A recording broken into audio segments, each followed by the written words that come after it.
Voice of മെട്രോയിലേക്ക് ഏവർക്കും സ്വാഗതം. കരുതൽ ആഗ്രഹിക്കാത്ത ആരാണുള്ളത്? നമ്മുടെ അവസ്ഥയെ മനസ്സിലാക്കുന്ന ഒരാളുണ്ടെന്നറിയുന്നത് സന്തോഷമുള്ള കാര്യമല്ലേ? എപ്പോഴും നമ്മെ മറ്റുള്ളവർ സഹായിക്കണമെന്ന് മാത്രം വിചാരിക്കരുത്. മറിച്ച് നാം മറ്റുള്ളവർക്ക് ഒരു കൈത്താങ്ങായിരിക്കണം. ഒത്തിരി സമ്പാദിച്ചതിന് ശേഷം സഹായിക്കാമെന്നല്ല, ഉള്ള അവസ്ഥയിൽ നിന്നുകൊണ്ട് നാം മറ്റുള്ളവരെ കരുതുന്നവരായിരിക്കണം. അപ്പോൾ ദൈവം നമുക്കായി കരുതും. പത്രോസിൻ്റെ ലേഖനത്തിൽ ഇപ്രകാരം കാണുന്നു: അവൻ നിങ്ങൾക്കായി കരുതുന്നതാകിയാൽ നിങ്ങളുടെ സകല ചിന്താകുലവും അവൻ്റെ മേൽ ഇട്ടുകൊള്ളുക. ആരൊക്കെ സഹായിച്ചാലും അത് കുറച്ച് ദിവസത്തേക്കേ ഉള്ളൂ.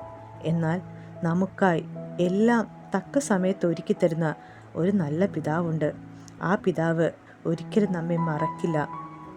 ഈ ദൈവത്തിൽ ആശ്രയിച്ച് പിതാവിൻ്റെ മുഖത്തേക്ക് മാത്രം നോക്കി നമുക്ക് മുന്നോട്ട് പോകാം. മറ്റുള്ളവർക്ക് അനുഗ്രഹവും ആശ്വാസവുമായി തീരുവാൻ നമ്മെ എല്ലാവരെയും ദൈവം സഹായിക്കട്ടെ. God bless you.